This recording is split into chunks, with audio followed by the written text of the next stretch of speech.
ಶ್ರೀಕೃಷ್ಣವಾಣಿ ಆಗುವುದೆಲ್ಲವೂ ಒಳ್ಳೆಯದಕ್ಕೇ ಆಗುತ್ತದೆ. ನಿನ್ನ ಕರ್ತವ್ಯವನ್ನು ಶ್ರದ್ಧೆಯಿಂದ ಮಾಡು, ಫಲದ ಅಪೇಕ್ಷೆ ಮಾಡಬೇಡ. ಆತ್ಮ ಯಾವಾಗಲೂ ಅಮರ, ಅದಕ್ಕೆ ಸಾವಿಲ್ಲ.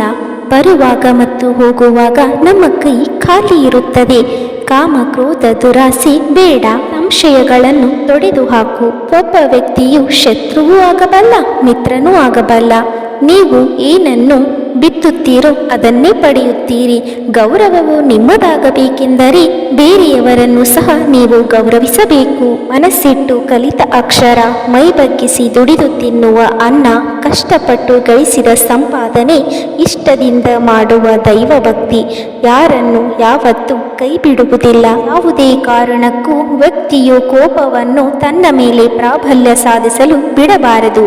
ನಿಮಗೆ ಕೋಪ ಬಂದರೆ ಶಾಂತವಾಗಿರಲು ಪ್ರಯತ್ನಿಸಿ ಎಂದು ಶ್ರೀಕೃಷ್ಣ ಗೀತೆಯಲ್ಲಿ ಹೇಳಿದ್ದಾನೆ. ಮಾನವನು ತಾನು ಸ್ವಂತವಾಗಿ ನಿರ್ಧಾರಗಳನ್ನು ತೆಗೆದುಕೊಳ್ಳುವುದರಿಂದ ಜೀವನದಲ್ಲಿ ಗೆಲ್ಲಲೂಬಹುದು ಅಥವಾ ಸೋಲಲೂಬಹುದು. ಹಾಗಾಗಿ ಯಾವುದೇ ನಿರ್ಧಾರಗಳನ್ನು ತೆಗೆದುಕೊಳ್ಳುವ ಮುಂಚೆ ಯೋಚಿಸಿ ನಿರ್ಧಾರವನ್ನು ತೆಗೆದುಕೊಳ್ಳಬೇಕಾಗುತ್ತದೆ. ನೀನು ಒಳ್ಳೆಯವನಾಗಲು ಇಚ್ಛಿಸುವೆಯಾದರೆ ನೀನು ಮೊದಲು ಕೆಟ್ಟವನು ಎಂಬುದನ್ನು ನಂಬಬೇಕು. ನಾಲಿಗೆಯನ್ನು ಹೆಚ್ಚು ಉದ್ದ ಬಿಡಬೇಡ, ಬೆಲೆ ಕಡಿಮೆಯಾದೀತು. ಮನಸ್ಸನ್ನು ಕೋಣೆಯ ಚೌಕಟ್ಟಿನಲ್ಲಿ ಇರಿಸಬೇಡ, ನೋವು ಇಮ್ಮಡಿಯಾದೀತು.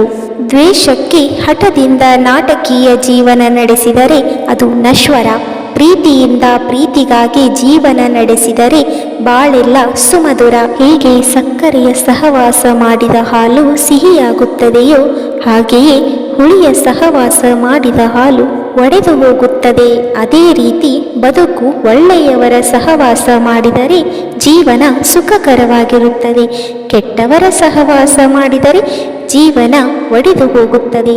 ಒಂದು ಸಾರಿ ಮಾಡುವ ತಪ್ಪು ತಪ್ಪಲ್ಲ, ಅದೇ ರೀತಿ ಅದು ತಪ್ಪು ಎಂದು ತಿಳಿದ ಮೇಲೆ ಮಾಡುವುದು ನಿಜವಾದ ತಪ್ಪು.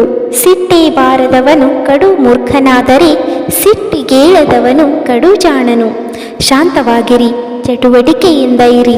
ಈ ವಿಡಿಯೋ ನಿಮಗೆ ಇಷ್ಟವಾಗಿದ್ದರೆ ನನ್ನ ಚಾನಲನ್ನು ಲೈಕ್ ಮಾಡಿ, ಶೇರ್ ಮಾಡಿ, ಕಮೆಂಟ್ ಮಾಡಿ, ಹಾಗೆ ಸಬ್ಸ್ಕ್ರೈಬ್ ಮಾಡೋದನ್ನು ಮರಿಬೇಡಿ. ಧನ್ಯವಾದಗಳು.